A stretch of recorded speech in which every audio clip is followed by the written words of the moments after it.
All right, good evening, everybody. Thanks so much for being here this evening for our first event in our Corbin Connect Speaker Series of this academic year. And we've got a really great program and panel discussion that will be occurring tonight. We'll be discussing artificial intelligence and P-12 education, opportunities, some of the challenges that are associated with that.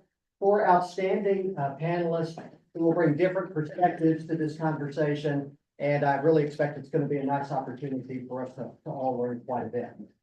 Corbin Connect, if you've heard of it before, fantastic. If you haven't, Corbin Connect is an educational outreach program of our College of Applied Studies. And really what we try to do with this program is have events like this where we're able to bring together practitioners, educators that are in the field, our own WSU students, our faculty, and our staff into a shared learning opportunity together. And so we'll have 4 of these events over the course of this year, and really expect a wonderful year ahead. But we're gonna lead it off with a home run tonight.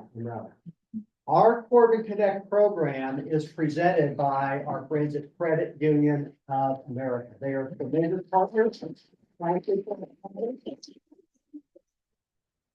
They are engaged with us in a variety of initiatives here at WSU, and they truly do make a difference in the work that we do and the work that so many of you do in your various fields and pursuits. And so want to lead off tonight by having our friend from Corbin Connect, Bradley Dyer. He's a senior business development officer at Credit Union of America. Worked with us on a ton of these programs. I wanted to invite Bradley to say a few words, welcome us, and share with us a little bit about Credit Union of America. Thank you so much. Sure, thank you. Thank you, Doctor.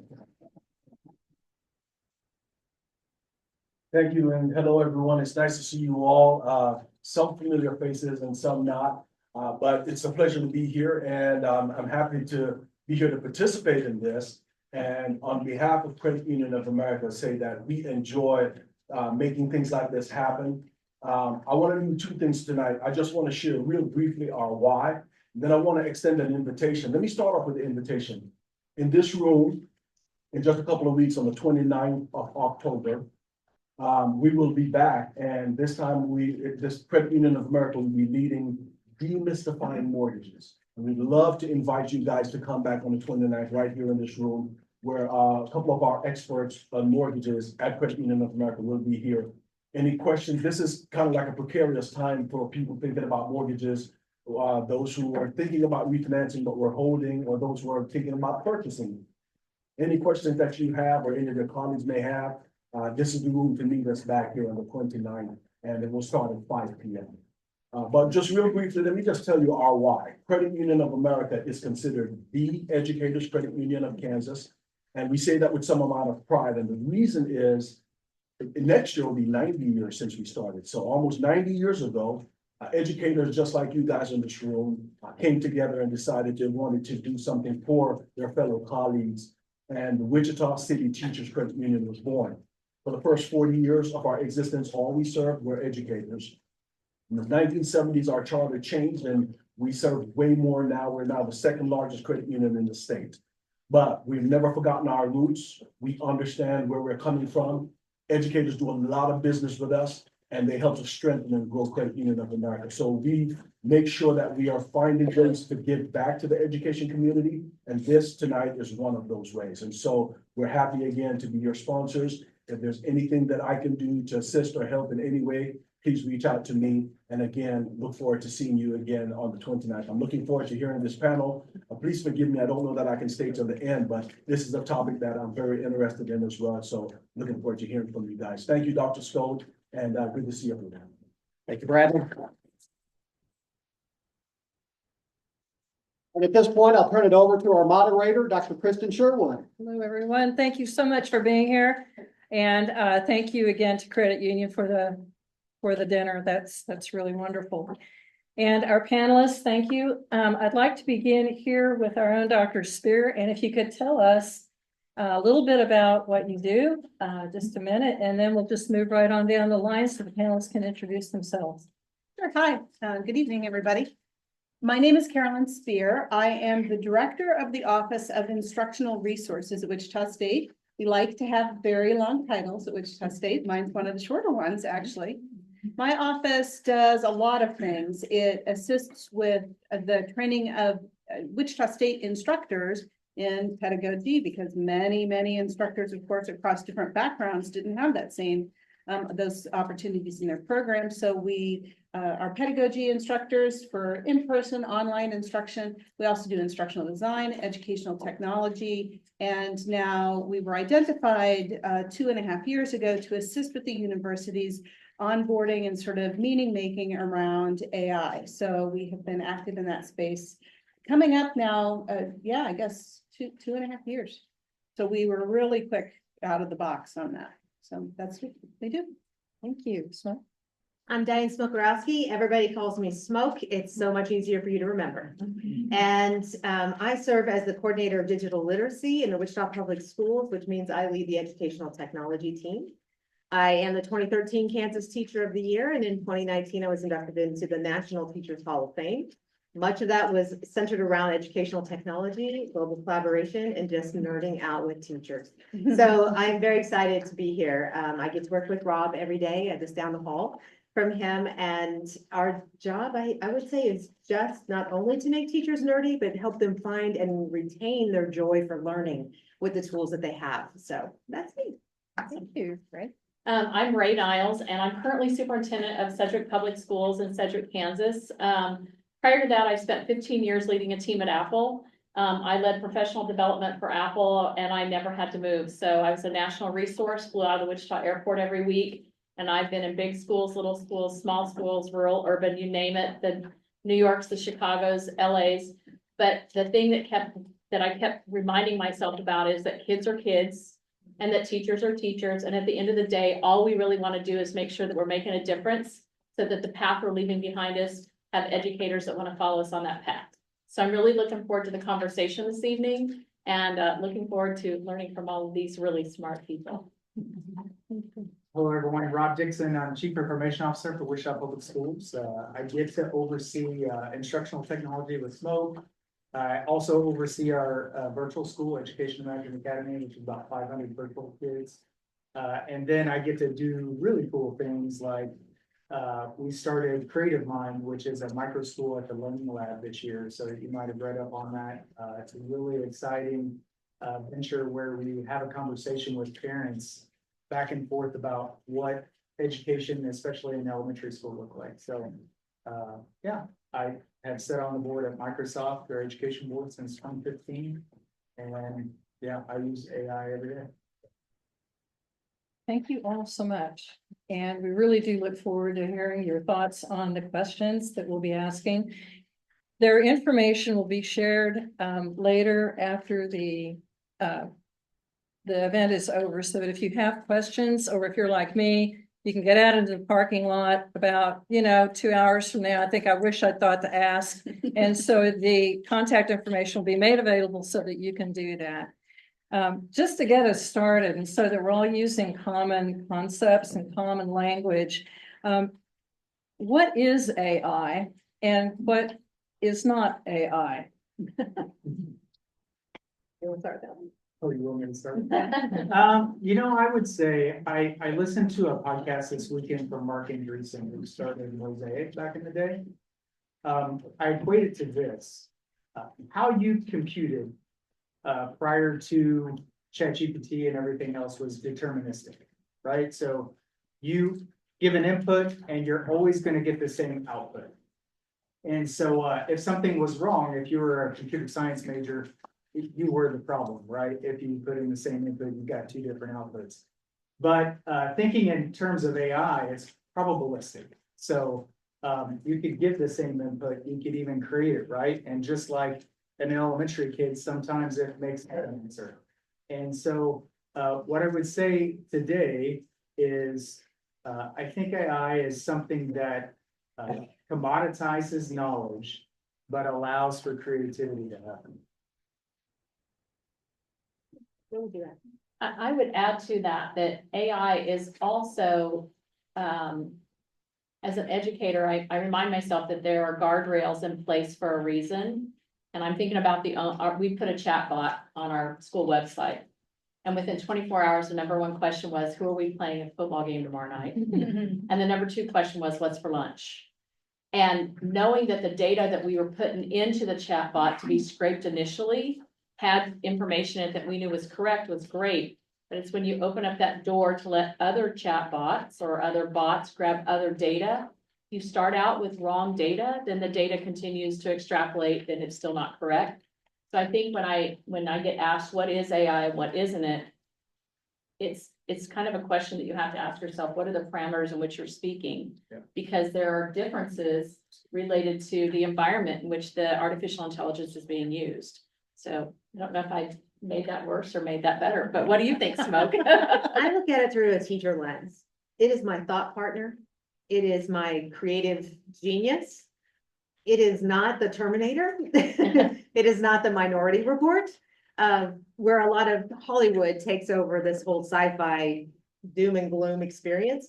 I think it is the tool to build accessible connections to learning that children who need accessibility entry points have not had before. It is the answer that I needed to give me some time back as a teacher. And I wouldn't say that I am working less. I'm working faster and I'm creating even better things than I was before. So I'm still giving the energy, but I'm finding it gives me energy because I get more excited about working with a tool. You're working smarter. That's the goal, yeah. It doesn't feel fair that I had to go last. I just want to say that for the next one, I want to get to go first. But I do have some things to say that might be different. The term AI goes back to, it's mid-century modern. So if you like mid-century modern furniture and Bakelite telephones and whatnot, then AI goes back, that term goes back that far. When we are using, all of us in our answers are talking about AI and a tool for creativity and a tool in work, we're talking about generative AI, which is a particular subset of the larger technology. AI is lots of things. AI is another set of eyes that reads my mammograms every year and has been doing that for a number of years. AI shows up in lots of things that we do. One of the reasons why I think this is an important point to make is AI is not everything. Not every algorithm is AI. So the point that we started off with about sort of traditional computers being deterministic, that's important. Lots of computer algorithms that do things and give you reports and tell you what's going on, what's the sentence length of this essay? Maybe you have a tool that provides, the average sentence length, or what level of writing is this at, or something like that. That's not generative AI. That's just a plain old ordinary garden variety algorithm, just math, and it's going to give you the same answer every time. But generative AI, it's using language like we use language to talk back to us, and it makes it easier to have an interface. And so it does make it an exciting and interesting creative partner. So you do get to go first with the next question. You do. You And- last. That's Well, we'll see what how is AI currently used in our daily lives? Where are we likely to come across this in our daily experiences? Everybody can pull out, if you have a smartphone with you, everybody pull out your phone and open up a browser and ask it a question and end it with a question mark, and you're very likely to get a generative AI response that's going to scrape a bunch of stuff out there, and it's going to tell you, it's going to give you a nice bulleted list answer. It's right there. So that's generative AI. I mean, quite literally at your thumbprints, if not your fingertips. And we see that use really commonly. We also, of course, see it now in almost any Microsoft product, but it's lots of places. Apple is talking about the beginning of Apple. Apple has some really exciting AI technology because it's based only in your device. It's not sending out to the mothership. It's all right there in your device. So there's a lot of stuff that we use on a daily basis that has a generative AI interface already. Hey, Smoke. Well, I'm excited about the new things coming in 18.1. I'm right to say that in Apple, where, how many of you have thousands of photos on your phone? Like literally thousands, hundreds of thousands. And And in the cloud. in the new version coming is, you could say, I'm looking for a picture of my son at a concert, because you don't remember when that happened. And it will pull out concert, it's pulling in, reading the images that are in our phones to help us get to the answer more quickly. How many of you are ready for that kind of technology? Yes. And it's how we're communicating, even in social media. Text message where you're putting in a predictive text. Happy, what's going to be the word that pops up on next? If I type happy in my phone, birthday, and it's not anniversary, it just annoys me because sometimes there should have both, right? Or if I'm writing in a social media piece and it says, help me write this better. How many of you are using that in your tweets and Facebook posts? And I said, write this to make it more exciting.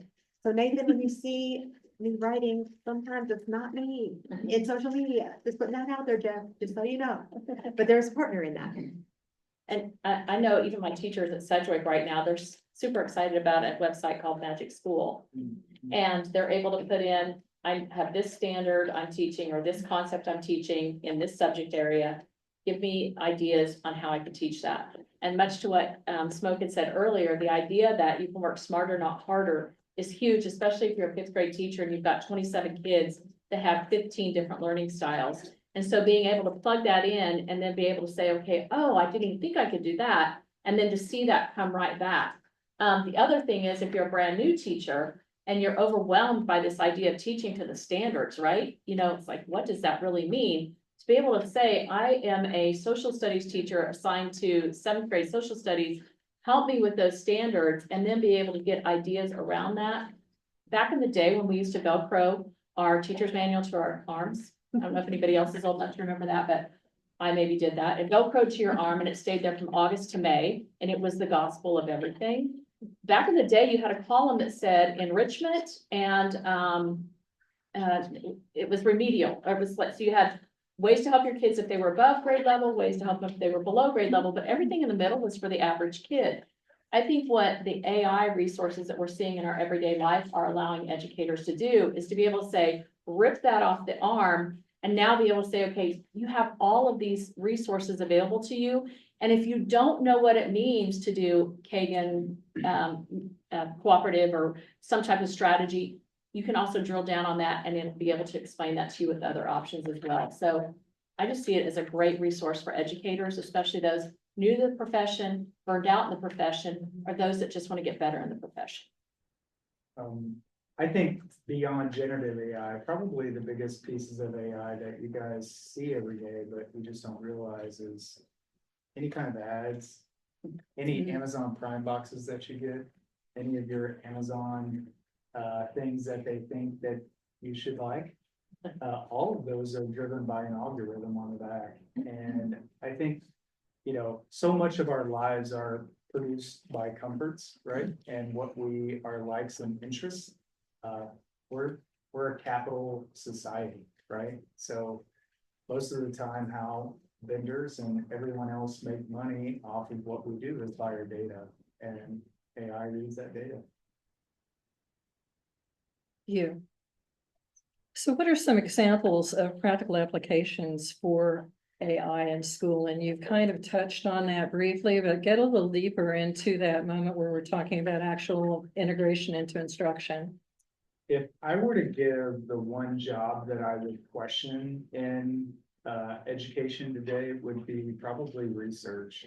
I really think there's a way that schools across the country can begin to ask the question from a grass level standpoint of what's happening in my classroom, whether it be behavior or other pieces of data, just like Amazon designs all those areas for you.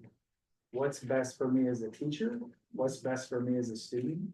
I honestly feel like in the next 5 years, every student's going to have a personalized tutor that knows more than what your teacher knows about you, and can, on demand, help you with a task or something, that assistant that Smoke talked about, right? And I think there's a day and a time that helps you along, but also informs the teachers that help you in that same practice. So, today, I don't know that that's a reality, but I do believe in the near future, both. We love visualizations of data, right, in education. We almost gaze at it like something, we should change something, but we don't many times, right? We keep doing things that are obsolete, and we just do those obsolete things better. But there's a time where education is going to change. And I think it will be a lifelong learning change in a student based upon something that's there that's helping them along the way. So to kind of piggyback on what you just said, from a concrete standpoint, we have an app that we use at our school that gives us data walls. And the data walls tell us where our students are as far as their learning across different types of assessments. And our technology director was working with our teachers last spring, and he said, man, I wish we could do data walls around attendance. And that the teachers then could build their own data walls based on groupings of attendance. So he suggested that to the company that actually provides the software for us. They're like, we never thought about that. And so we're actually kind of testing some of that stuff for that company, because along those same lines, not only is it about the learning and the types of instructional practices, but also what can we learn from attendance patterns? You know, what can we learn about needs of kids that go beyond the textbook? And I think that's really where the human side amplifies what we know from the AI side of it, because we're able to intuit sometimes what's going on with kids, but we don't always have data. We have that gut feeling. And so being able to see, like you said, the data walls or the visualization, I mean, whether you're a nerd or not, it makes it a lot easier to see what that data looks like if you can visualize it, because we all carry a schema around what data could look like, and to be able to have it there so that everybody collectively sees it, I think is a good thing. You asked the question, how is it being used in everyday life, in a school? I'm gonna rat out my administrative assistant. She was pretty excited, and granted, she's not an educator, but it occurred in school, so I'm counting it. She was pretty excited because she was like, I don't know what I'm gonna fix for supper. And the other gal in the office said, oh, did you know if you go, and I don't know what the place was that she went, and she said, you just put in that you have cream of mushroom and different things. And she said, it gave me like 20 different recipes. And I thought, wow, I could have done that by going to Pinterest, and then I'd be down the Pinterest rabbit hole, and before you know it, we'd miss supper. And it was kind of like, oh yeah. So even just sometimes the simple things make it easier for all of us, and we don't even realize it. It's just kind of become who we are. Yeah, I would like to extend on that one as Supper. We know the research is very, very clear that if children have an emotional connection to the learning experience, it will stay with them for long periods of time. We do not often design for learning experiences. We design to meet standards, and that sounds terrible, but we're trying to make sure that our reading and math scores look amazing, right? So we design for that. We forget to design for the emotional connection to learning. So I think that the term teacher needs to be tossed out entirely, and we are learning experience designers. As we design experiences for students, you now can purposely use a tool to say, I have a student who is extremely shy. I have a student who does not engage, spends a great deal of time under their hoodie, spending some time here, and I don't have to engage. Do you know students like this? They're all ages, right? I have yet to find the perfect way to tap into that child's heart unless I know that student in two ways, both as a learner and as a person. If I can put those two pieces together, then I can design a learning experience that meets their emotional connection and go from there. So, Maddie, you're huge into track. I know this well. So if I capitalize that, I also know that you're a very passionate educator to be. If you don't know Maddie, Maddie is on her way to be a next Wichita State graduate and be a pre-service teacher. And I have followed Maddie since she was a little girl, so it's kind of fun to watch her journey come. She went with me to Disney World with Janet over here, so there was a Nathan, I know that you're a passionate language arts English teacher, and that you love to see your students find connections to literature. And I know that you tap into their passions in order to make those connections come together. Now, if I took these pieces, I need to design a lesson on metaphors and similes. And if I take track and I take education passion and I take literature pieces, so maybe what's literature you're studying right now? We're gonna do Chinamaya Cheve's Things Fall Apart novel. Okay, so I'm gonna pull that because I can't repeat it. And we're gonna put these things together and say, I have students who disengage in class, but I know what their passions are. And I need to design an experience that gets them emotionally connected to similes and metaphors, tapping into these pieces. And I need 3 or 4 ways, because you tell me one way, I need to also have agency in how I want to design that. Give me 3 or 4 ways. And it needs to be kinesthetic, because my students are sitting in chairs how many hours of the day? I need them to be up, engaged, collaboration, and I want to prioritize giggles because I need students to love my learning space. When I pull those elements together, some more rather magical things come out of that. He laughs at me because I use that word too often, but what that means is the emotional connection happens. And then maybe I'll say, throw a little surprise and delight in this. What if I said, generative AI, I want to do something out of the box. Like, let's have something hidden under their desks when they come in. What can you give me? Well, maybe the rules for the activity are sitting pasted under the desk. I've done this before, so trust me. The students are all sitting on the floor looking up under their desk what we're about to do in class. And there's nothing more magical than seeing an 8th grader sit on the floor and look up and go like, oh, we're gonna do similes and metaphors today. But they'll never forget it. That's what I do. I want to point out that going last really is. There's so many things that I want to say. Some things are practical. When I think of myself as a teacher, and of course I am teaching in this environment, right? So it's a little bit different. But one of the things that I love about AI today is I'm grading in Blackboard. That's our learning management system. And there's a text box, and I try to put feedback on most submissions from my students. When I get them, they did the work. I try to give them back some work. So as I'm typing, it doesn't just give me the predictive text isn't just one word. Now it's whole sentences, and it's learning me. So it's whole sentences that are things that I would write. I start to write it and it'll finish my whole sentence, which means I can tab, finish that sentence, start type along and tab, finish that sentence. I end up writing more feedback because it's just that much easier for me to do.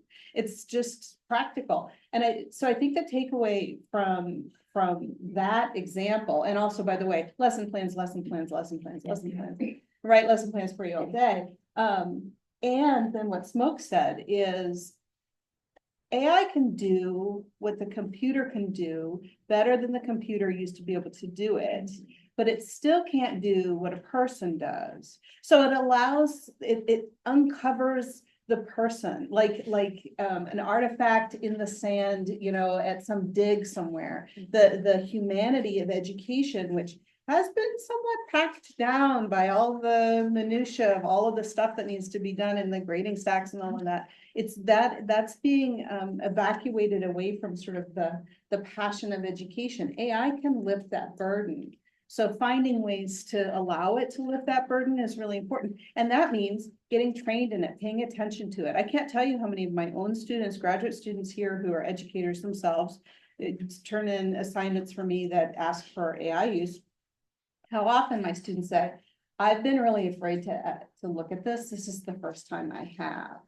And that's an issue that we are, all of us, regardless of what level of education we're teaching at, are tackling at the exact same time, because all this technology is new. And so everybody across the whole learning cycle and all of their educators are learning it and teaching it at the same time, which does make it really interesting. And that wasn't the question that they asked me, but I had something to say about that.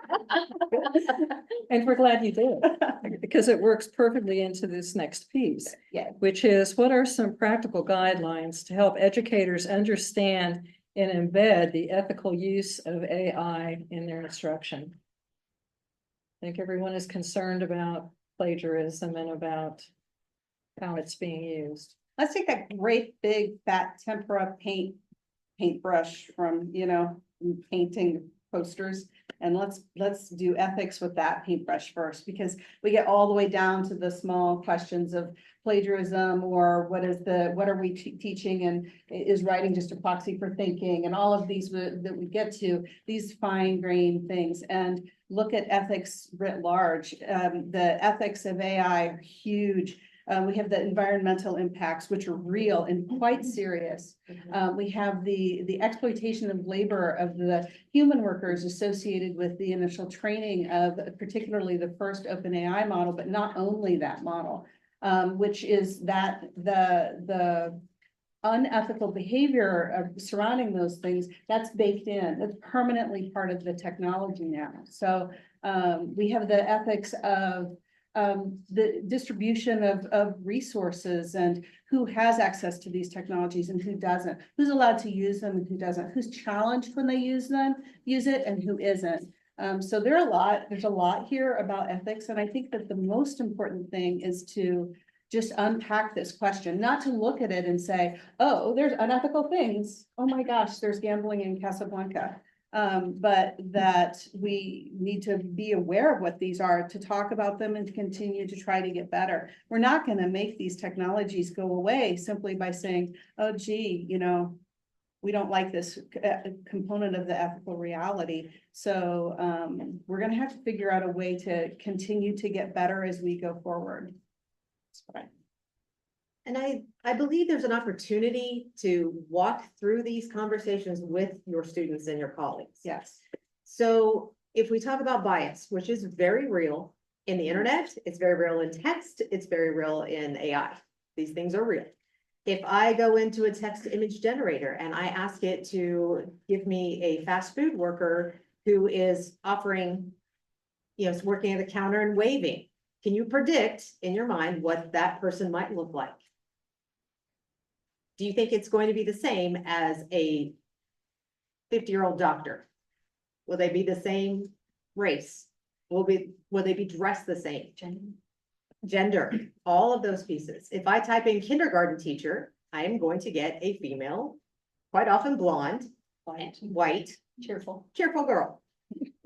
We have beautiful people across this planet, even in our own communities, that don't look like that, who work with our children every single day. So I think there's an opportunity here to walk through this and say, okay, why do you think this showed up to look like this versus what we see in reality?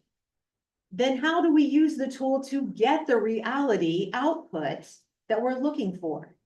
And how do we go back to the tool and say, this is incorrect, because you can challenge the AI. This is incorrect. This is not how it's supposed to be. Retool it, and it needs to look like this. It's learning from our inputs. So teach the students to challenge AI's outputs. And when it comes to data privacy, that's another big piece, as she was alluding to. As you may have heard, 23andMe, we all know what 23andMe is, yes? It's failing. And then what's going to happen to that data once the company folds, if it does? And if another company purchases it, what happens to your 23andMe data? What happens to students' data if we have uploaded their essays with their names? What happens to that data if we upload their photography in their art class? Things to wrestle with students. Can I actually, I'm sorry, No, go ahead. So if you type into Copilot, please use Copilot and not go directly to ChatGPT. We can talk later why, but please just do log in with your credentials. And once you've gotten there and you say, give me an essay on whatever, Things Fall Apart, written by a college freshman in the Midwest with an average B grade, it's going to give you an essay that looks like college freshman in the Midwest with an average B grade. And how does it know that? Because it has read a ton of them. And every time we put student work in an unsafe environment, it's permanent. It's a raindrop in an ocean. It's not something, it's not something that can be taken back out. You can't just go and have that website taken down. It's permanently part of the learning of that technology. So I kind of want to rewind from the big to the micro, and rewind just how many of you are actually either educators or going to be educators? Most of you, right? How many of you are scared to death that you don't really understand what it is that you're supposed to be doing as it relates to any type of AI? Be honest, right? So you live just like my teachers at home, in my home district. The idea that they are going to be faced with understanding what it is, understanding how to use it, and understanding what it's not is frightening. Because as a school leader, I haven't built time into my schedule to help educate them. I haven't built time into the schedule to have conversations around it. And it used to be, well, if you didn't want kids to cheat and didn't want them to use the internet, you stopped asking questions that could be Googled, right? That was the answer.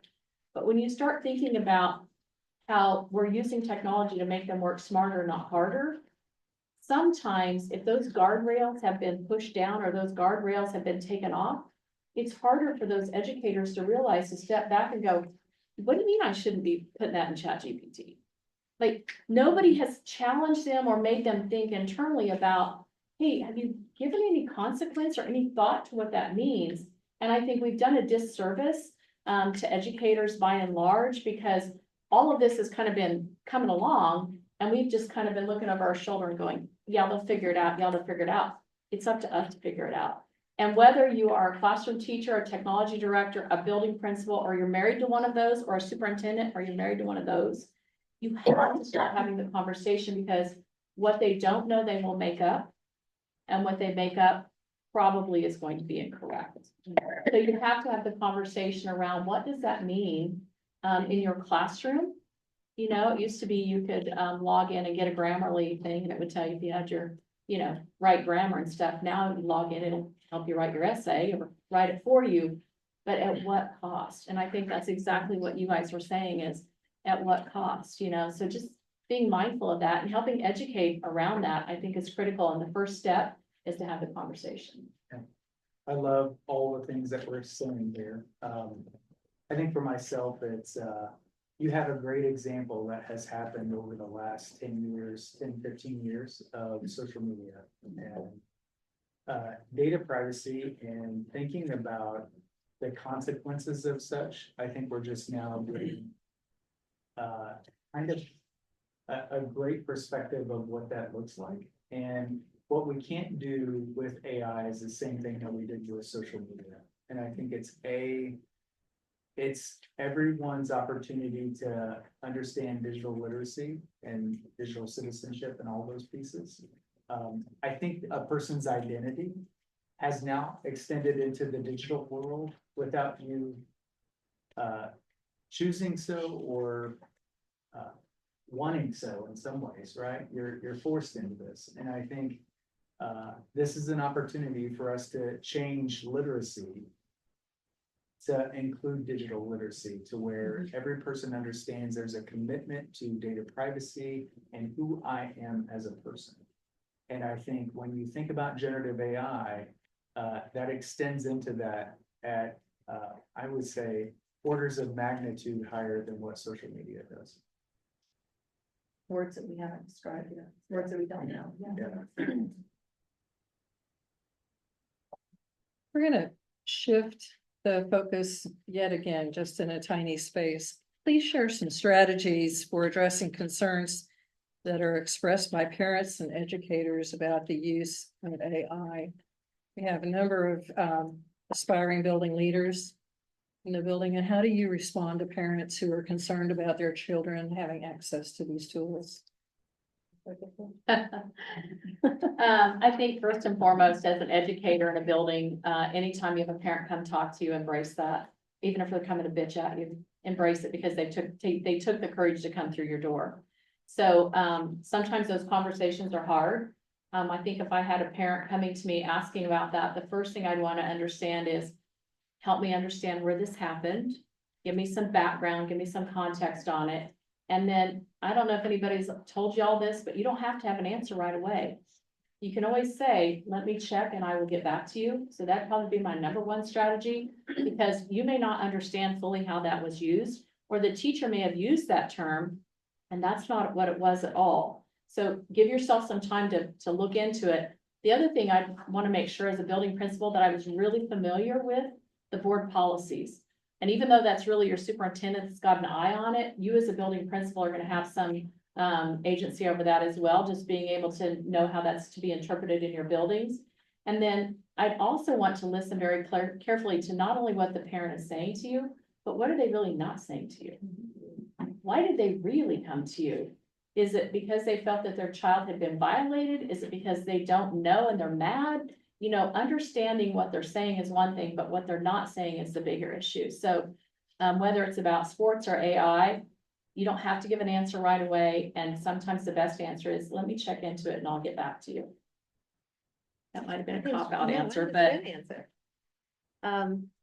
One thing that we did this last spring to start having conversations around this is in 259, my ed tech team and I were starting to figure out how do we start addressing families' curiosities really around AI. And we started with having a virtual game night. So let's rewind back to COVID without the PTSD. Are you all there back in your minds? And at that time, schools would do Facebook Live events of let's play math games together on Facebook. Or let's dial in and do trivia kinds of things in your school, just to engage families.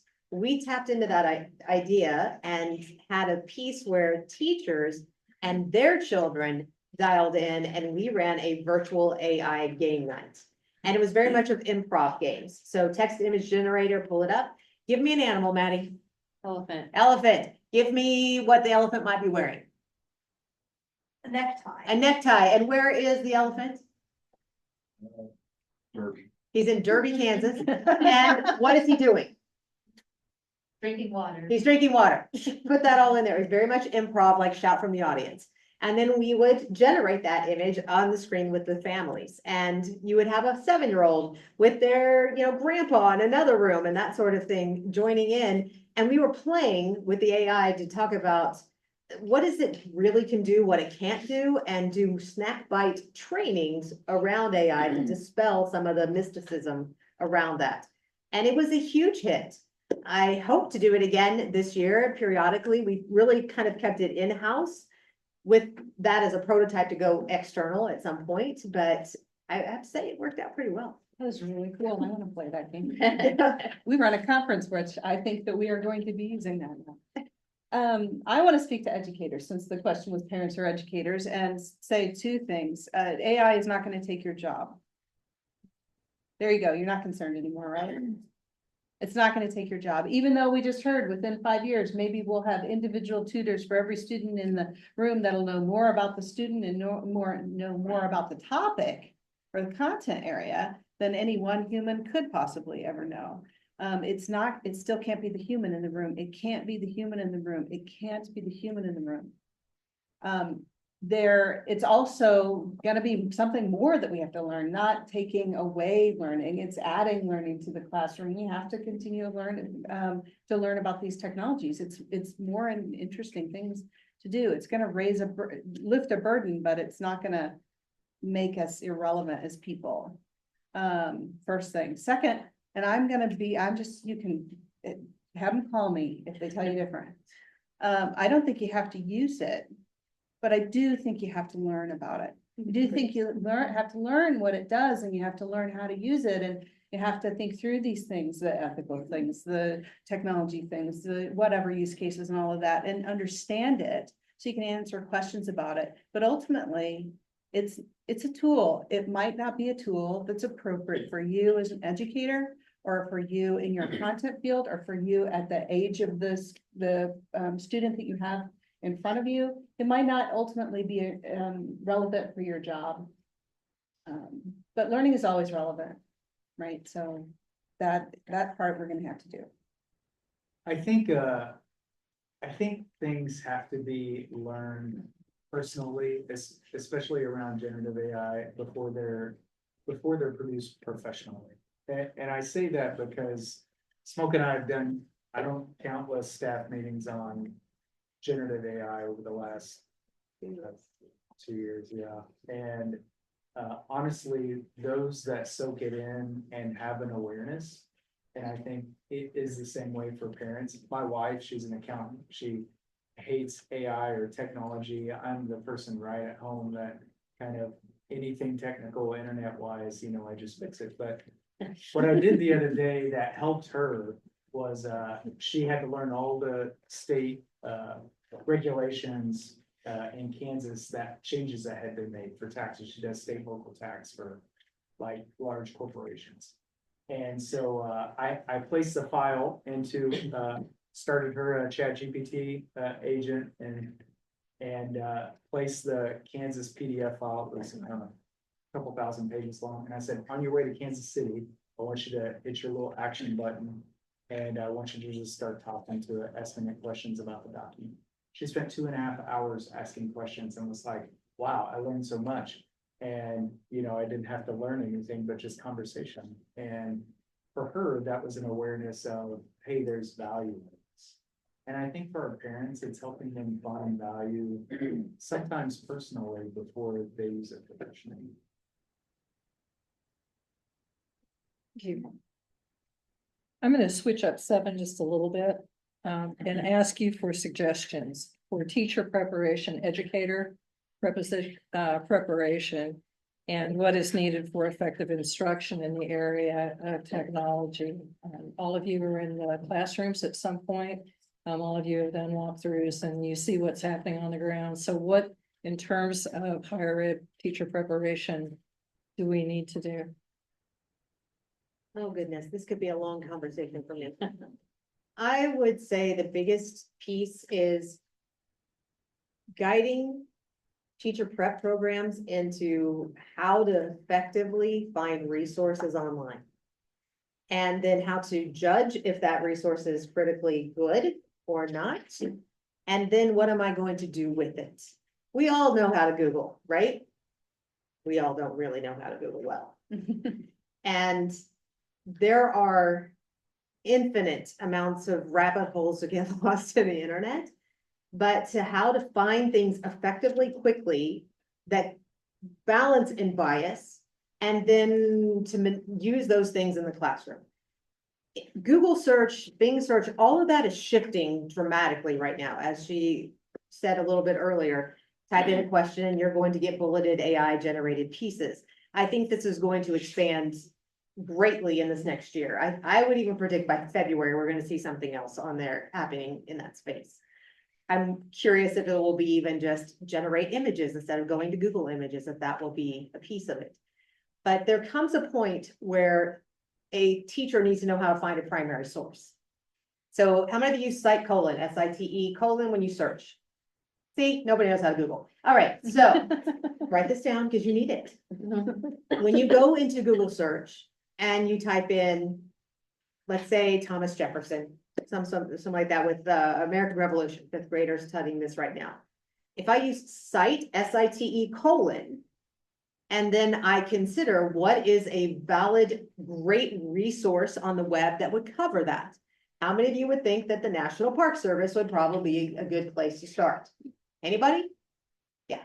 Site: nps.gov. Now I am pulling out information directly from the National Park Service for Thomas Jefferson. Could I use that at Monticello? Yes, no, maybe so. What say you?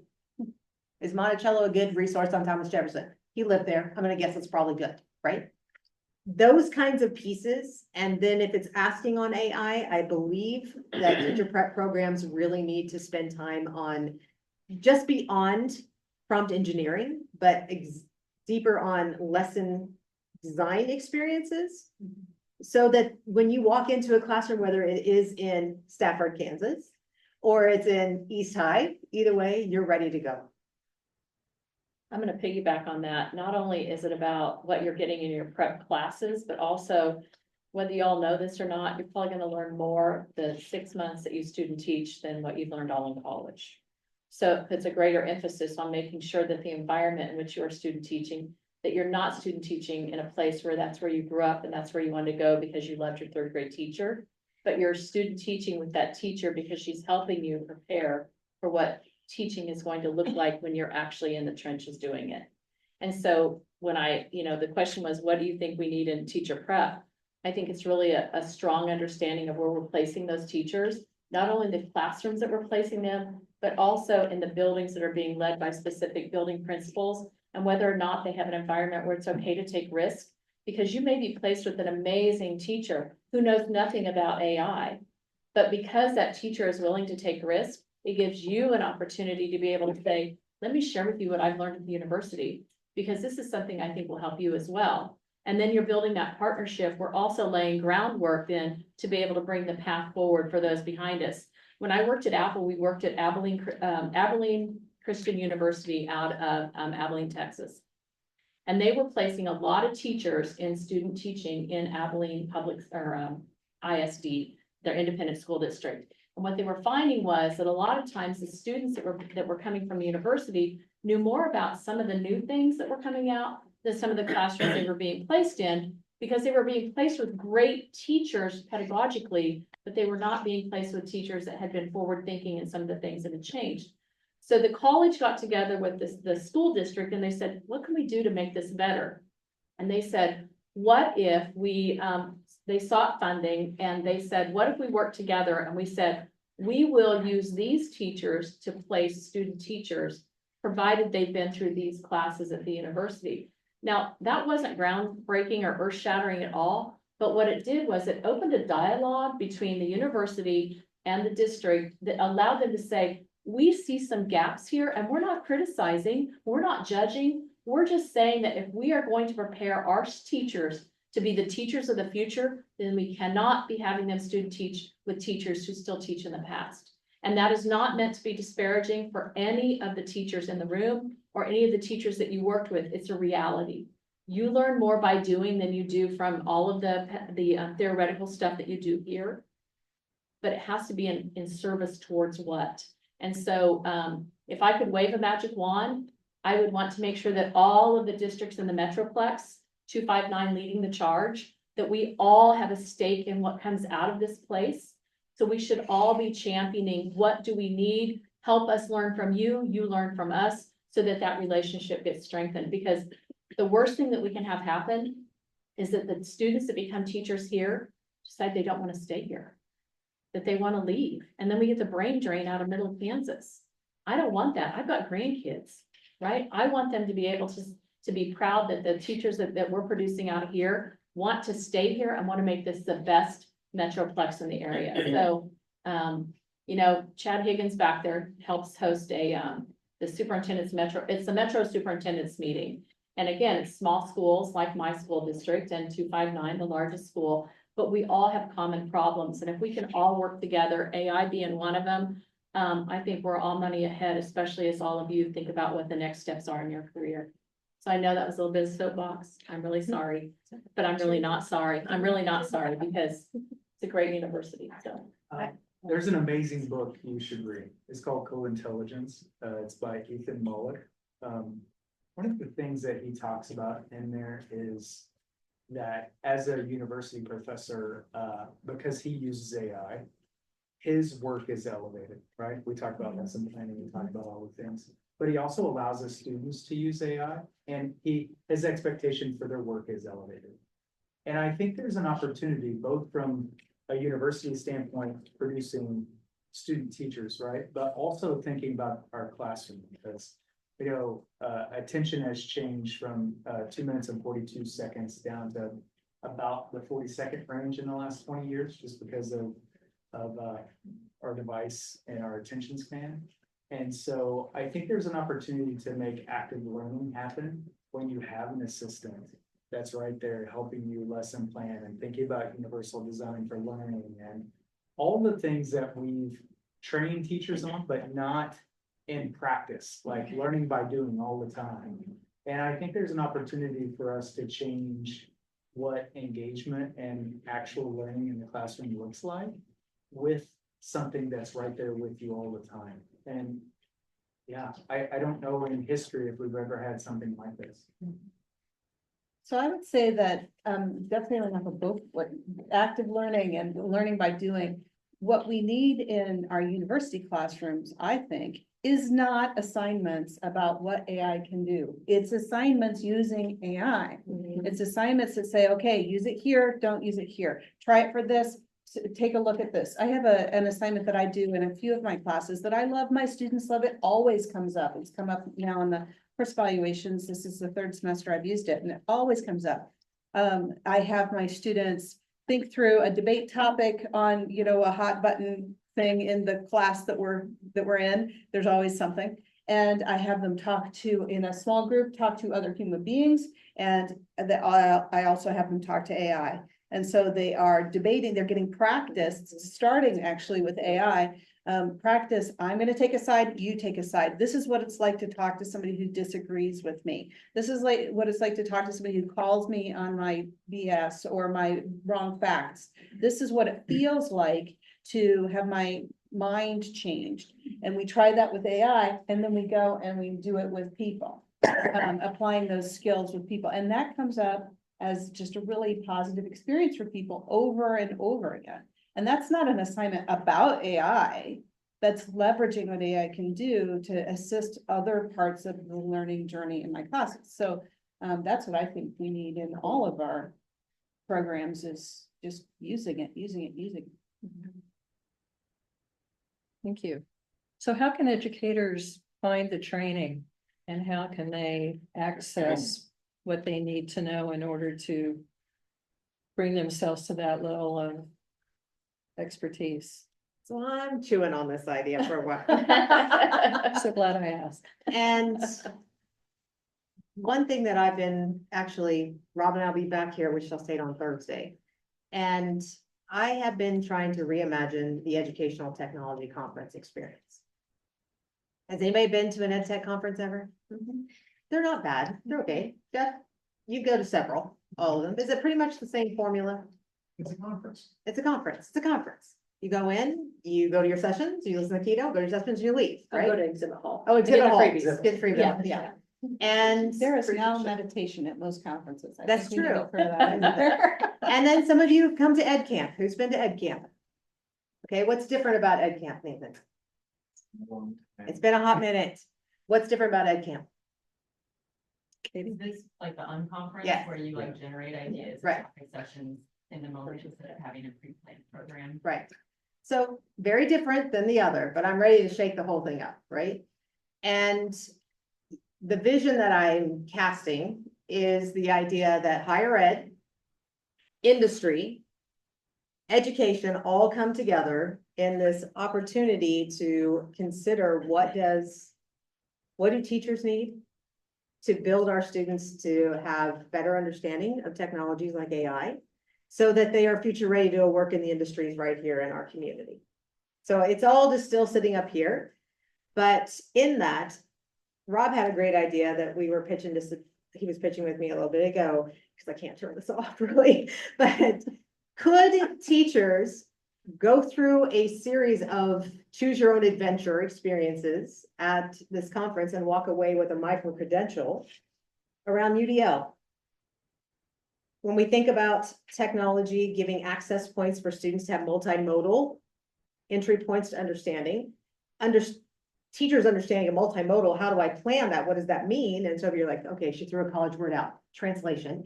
That is, you give text, video, and audio, and no matter what the learning style of the student is, there's an entry point for them to process the information. How do we design for that? That's a really hard topic. How do I design graphics for my PowerPoints that come up here so that children with color blindness can actually read it? We don't think like that. We put cute little like pumpkins because it's October, right? We don't think about how is it accessible for our children? What is the right font so that my children who have dyslexia can process that? I want to reimagine that experience so that teachers learn by doing and walk away with a connection with other educators. So that's where I am. Sorry, it's still here, but it's coming. May, end of May, be ready. I want you to go to copilot.microsoft.com. And if you have Microsoft Office 365 credentials from your employer, from your school, you probably can log in there using them. That 259 can do that, right? You guys could do it before we could do it. And if you work at WSU, I know you can. Log in there, and you're gonna see a little shield. And what that means is you're in this little bubble wrap environment. You can tell it things. I'm not saying that you should necessarily tell it all your secrets, because whatever, but you can tell it things and it's gonna forget it It's not going to add it to its training bank. It's not going to hold on to it. It's gonna forget it. It'll keep it for about 30 days on the side now, and you can delete it if you want to, and it gets deleted. So you're in this really safe environment and just play with it. Just play with it. Write a resignation letter for fun. That's usually what I do when I train on this. First thing we do, we write a resignation letter. And that's a fun one. Do a picture for you if you go over to the image generator, but play in this safe environment. It's not necessarily safe to go to one of these other places that, all these AI tools that are available with the cute little people and the fun little colors and all the things that you can do, especially geared toward teachers. They're scraping data like immediately. So that's not as safe an environment. Go to Copilot, go log in with your credentials and see what it can do, and then see what it can do later.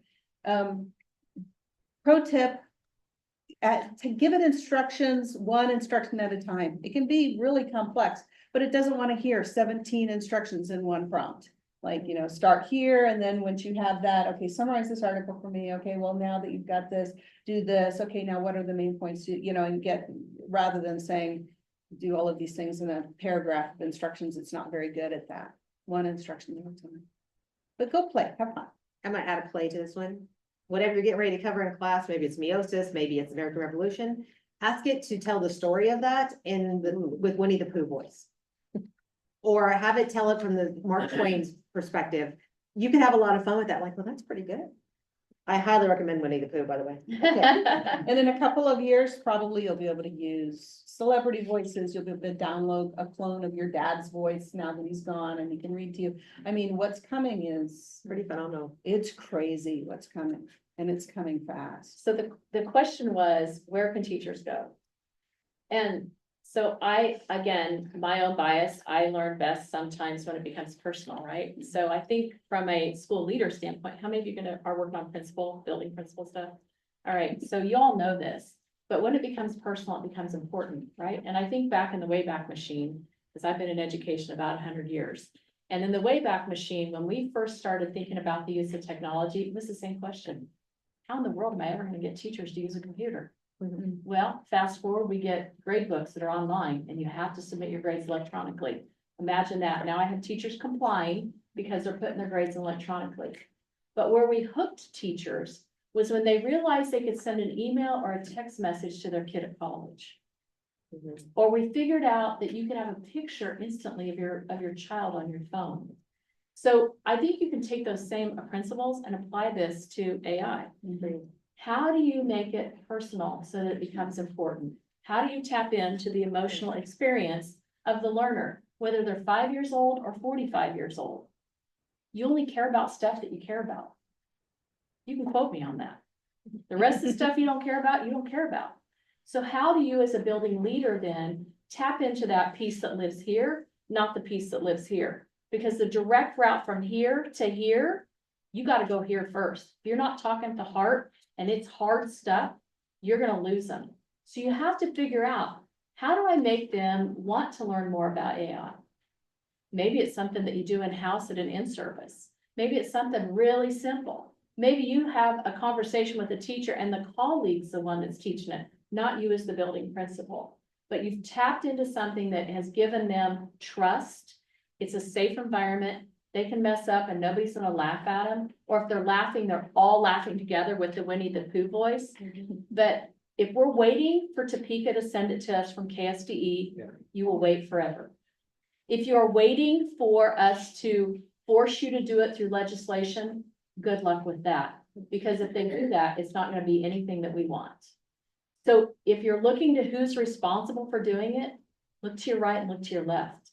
Because it's the people in this room that are going to be the ones responsible for it. You just have to figure out, what are you comfortable in doing, and how do you want to make sure that the people that you're leading or that you're teaching with have that desire as well. So that would be my advice on where to go for that, because there's no magic bullet, guys. You can't go to teachers pay teachers for AI. It's not there yet. Although there probably could be at some point, but it's the idea of, it has to start with us. That's the American way, right? You gotta do it yourselves and then help get people on the bandwagon. I think if you don't have access to a tool like Copilot that removes history, it's putting a lens on for data privacy and Agreed. taking a look at like, what could I do that doesn't divulge my privacy information, and what activity could I do? And most of the time that's doing I think it's personal before professional. And it could be just like, hey, I'm gonna take a picture of my refrigerator and tell me what dinners I can make this week, right? Because, you know, if you're a college student, most of the time you don't have, you know, all of the money in the world to buy all the groceries that you want. Ramen noodle with tomato sauce, Yeah. ramen noodles without tomato sauce. How can I cook this when I don't have a microwave? Right? Like, there's all kinds of. Thank you. And to walk us out of our panel discussion, could you please think about and share some ideas of how the use of AI and leading cutting edge technology levels the playing field for inclusion, for access, how it benefits all learners?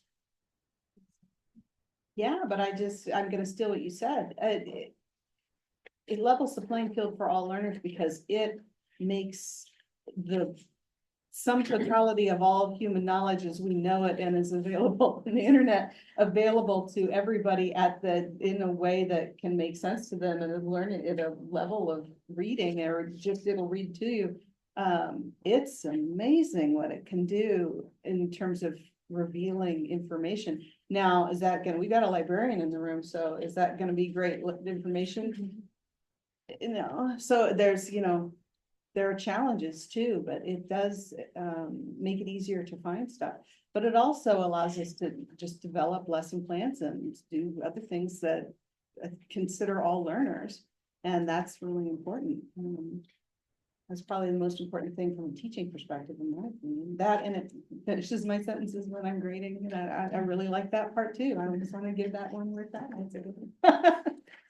I think when we think of accessibility and to build an inclusive classroom, we've been trying to do this in education forever. Who knows the reference to the movie? What movie? Sandlot. Thank you. Okay. I always go back to SRA. How many of you are in education long enough for SRA? Pencils. Color pencils. All right. So They're all like, what are they talking about? SRA were a box of reading passages and they were set in colors. And you would start with like green and you would read a passage, and on the back you would do a self-assessment of comprehension. And if you self-graded and you did well, then you went and got the next green, and eventually you move on to colors. That was adaptive learning, but we didn't have this technology skills to make that work. Fast forward, and then we did things like listening centers with cassette tapes.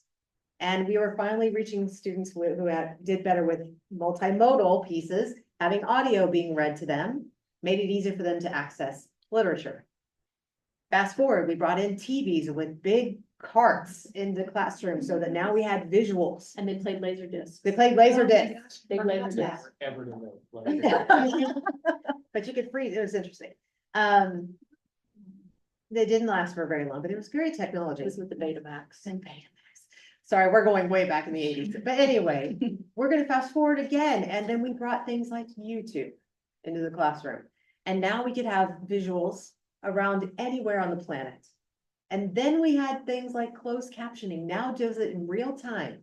That even if I record a screencast and throw it into YouTube, my closed captions are now showing at the bottom of the screen. They're accurate, and I can have them translated into different languages. I can be on a Zoom call or Microsoft Teams with students in Tunisia or in Malaysia. And the words that I am speaking will now translate into a language they understand. And I'm just building entry points so that we can be a global collaborative space. Because our children, even though the people right to left of them might be their local neighbors, as they grow, they're going to come with this global experience with children from all over the world. And there is such a wonderful opportunity in all that. We are opening doors for everyone. That's an equitable thing, whether you come from a very restricted area of resources to the highest house on the hill, everybody has an entry point to information and intelligence to actually work with it. That's what it can do. And I go back to again, when we thought about putting a laptop in the hands of every kid, like, that was like, you're gonna do what? You're gonna give them technology they can take home? And I remember my superintendent at the time got asked the question, because nobody was doing it. We were one of the very first schools in Kansas to do it. And they asked him, why do you do this? And this is a man who didn't grow up with technology. And without skipping a beat, he said, because it makes my poorest child rich. Guys, you can say the same thing about AI. You can say the same thing about how we're using technology integration in our classrooms right now. We are making our poorest children rich by being able to do that. We've, education for 250 years in this country has been the great equalizer, right? It's the ability for all to have access, but now it takes it one level up. It's not only the ability to have access, it's the ability to do amazing things with it. And I think that's our job. We're the stewards of that. We get to guide that as educators. But I go back to what Smoke said an hour and a half ago, and that is, you've got to be able to create an experience for that learner that's connected with them so that they remember that and they want to learn that. And there's a desire to take that learning to some place that they can't even imagine. So when I think about the why, not only does it make our poorest child rich, it also makes us richer as educators because the difference in the impact is much deeper. I'm super excited for the accessibility pieces. The glasses that I have are the Meta AI glasses. I have 3 pairs, I think. So you're seeing X-rays, is that what Yeah. you're telling us? But they're transition, so they're my reading glasses, right? So, my insurance paid for these. I think at some point, the next, firmware update actually will do real-time translation. So today, I can take this paper and I can say, hey, Meta, look and translate this to Spanish. You probably can't hear it, but it's gonna start translating this. Yeah. Entry point. So- Hey, Meta, stop. So that's an example of multimodal, what Smoke talked about, but in an application that's real time. So think about a kid that's illiterate and could have text read to him in real time as he's looking at it. I think our bilingual students, I think those are opportunities that stop. Hey, Meta, stop. So I think it's just an opportunity for all kids to have a level playing ground. And so many times we don't think. Disengaged. So many times I think in education, we're not empathizing for that student experience that's struggling. And when you can take that and level it out, then that kid's opportunities for the future grow so much more. And I think for us today, it's like this window moment, like when you have a shade over a window that you have behind you, you can't see the forest for the trees because there's nothing out there. But when you open that and everyone else can see the same thing and see the opportunities ahead of them, wow, like humanity is what this is about, right? And I think we'll be better as a species because of this. Thank you all. We are going to open this up to the audience now for questions. And I would encourage you to ask whatever it is that you have been thinking about, things that you want to know. And thank you for your expertise and your wisdom. To the audience.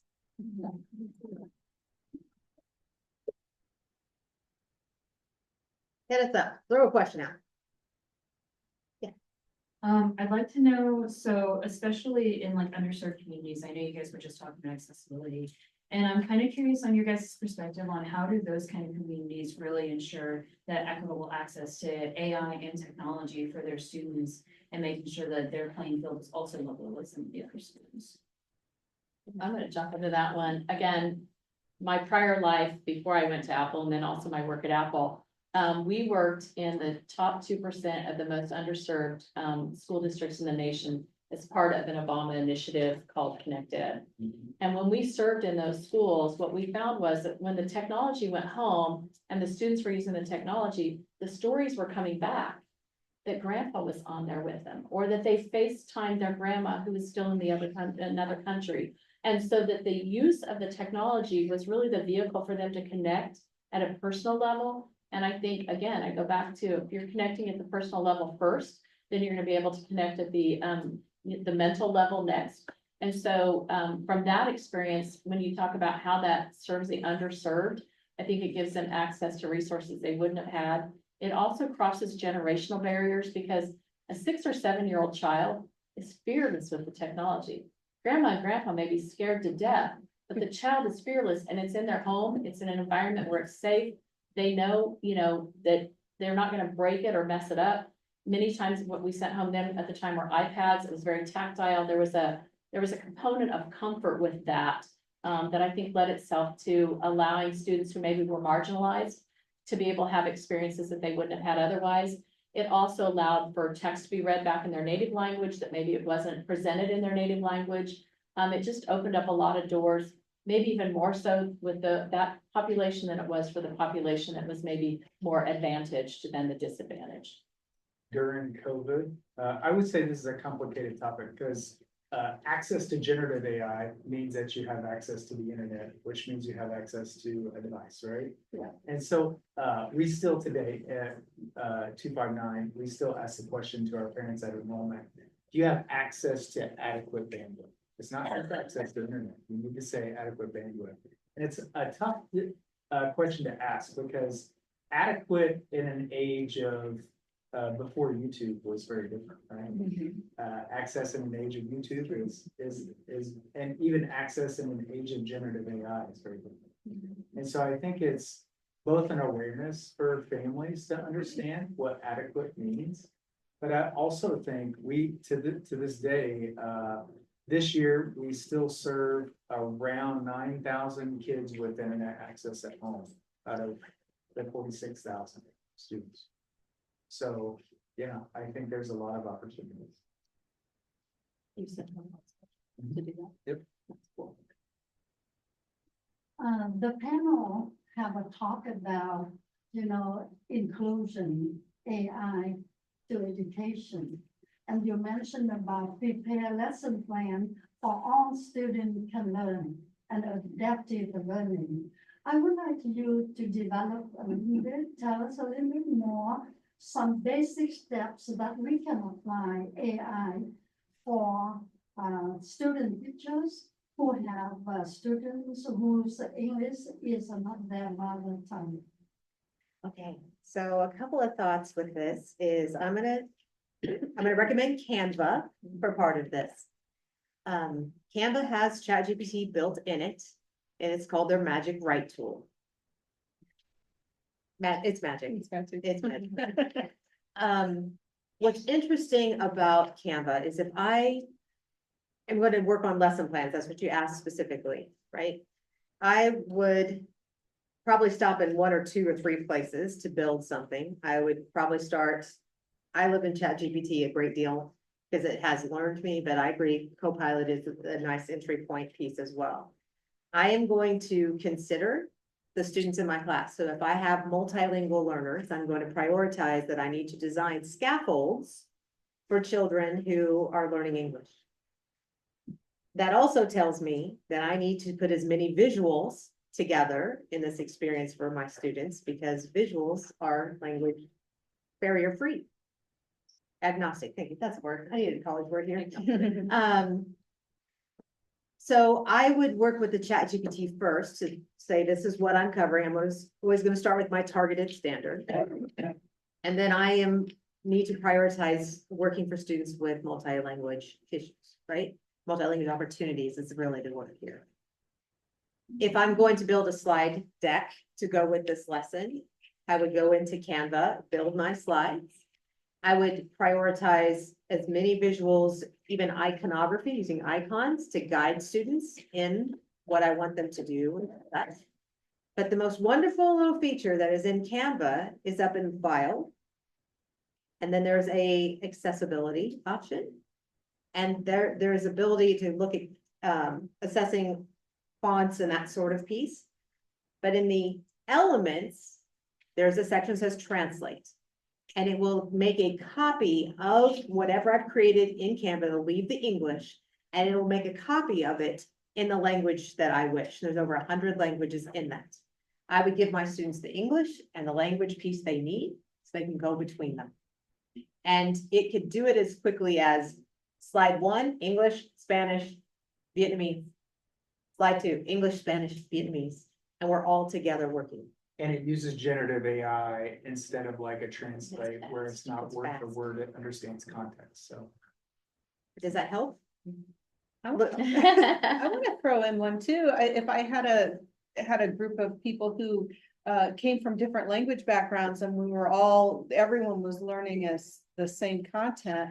I think asking generative AI for culturally relevant examples for these different populations that would speak to everyone in the classroom. What is an example that my English speaking students, Spanish speaking students, Vietnamese speaking students, to use your example, would resonate on if we're talking about, you know, whatever it is, whatever the content is, because it's very, very difficult to think of culturally relevant examples outside of one's own culture already, and then to find ones for people who are maybe a different generation from you, and you know, now that gets hard. And I actually do ask my own when I'm working with generative AI with stuff from my classes. Now, I don't work with students from a variety of language backgrounds, but I do work with students from a variety of cultural backgrounds, and I do use it that way. And also make me not sound like I'm closer to the end of my career than the beginning of it. Give me a relevant, you know, popular culture example I can use here or something. And it's very good for that kind of thing. Thank you. Welcome. So this is a question that may not have an answer that can be answered yet. When we talked a lot about the teaching side of things. On the learner side, do we think that the way our students learn is also fundamentally shifting and how they operate? And what do we need to change in order to adapt to that? Because, we've talked about for tonight, this seems to be an actual sea change in how things are operating. I think the way our students are going to learn starts to shift with that as well. What will be different, what won't be different. So I don't know if that's something that has an answer I think this is yet more because visual. it's too early, but Yeah, just a thought I wanted to raise. I think we have to question what skills are needed first. And then I think the sea of change happens from there, because I really go to the human skills of conversation, and even oral discussion becomes of higher value, right? We call them soft skills, but I at Education Imagine Academy, we call them human skills, right, Jen? So I think some of those skills we're going to define as a society, and the sea of change will happen with that in those activities and learning by doing much more. Even whenever you look at the master plan of the district, right, we're going to try to pass a $450 million bond this year. If you look at the environment, it's changing.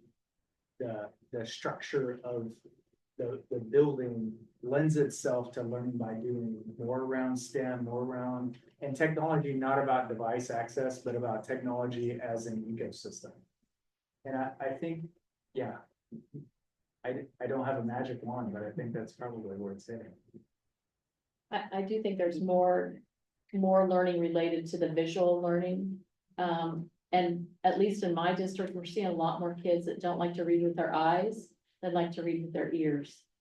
And I think that is just a sign of the times with the access to the technology too. I was thinking about, so that question is very broad. A tiny little piece of it would be in the learning theory side of it, and the idea of connectivism, and how we're even defining learning. Learning was body-based, brain-based, body-based when we went through school, and learning now is definitely reaching beyond the body to nodes of information outside the body and being able to access those, use them and work with them, synthesize them. That's a part of the learning process. So that gets at your point too. So I think there are people who are looking at this all the way from, is it different if a student learned how to read on a device versus paper? Then later, you know, we have all this research that says, oh, students should take notes on paper or whatever. But we actually don't know if people learned how to read and write on a device, whether that now is true. So that there's a lot of opportunity for research there. But I would start with the theory. Because I work at the university. So. Nice. Would say that some things that we've been trying to do in education, we call them 21st century skills, and it's 2024, we're still working on it. Collaboration, critical thinking, communication, these are still skill sets that entry-level workers are missing when they go into the industry. I still think those are going to be the priority. We are now designing learning spaces that are designed specifically for collaboration. This space right here is designed for collaboration with flexible chairs and all of the pieces. I think that will continue even with AI. Resilience. I think resilience is going to be a challenge because it's quick. It's right there. It's right there. It's right there. It's right there. It's right there. So there isn't as much waiting, trial and error, struggle. And so I think that resilience is going to join that list of necessary workforce skills that maybe are challenging to acquire through all of the education because of these technologies providing this other pressure. Which goes back full circle to the original question or comment that was made that AI isn't going to replace you guys. No. If anything, it's going to help you do your job, but you got to figure out what's the niche then to connect to the student at the student level so that it becomes more personal and more important to the student beyond the book learning, beyond what you're asking them to demonstrate their knowledge, which goes back to what Rob said about the human skills, the piece that makes us the human. Thank you all so very much. It has been a real delight to learn from you all. And again, the contact information will be made available and the streaming eventually will be made available for in-house use if you would like to use this with any of your classes or in any instructional way. Thank you so much and thank you.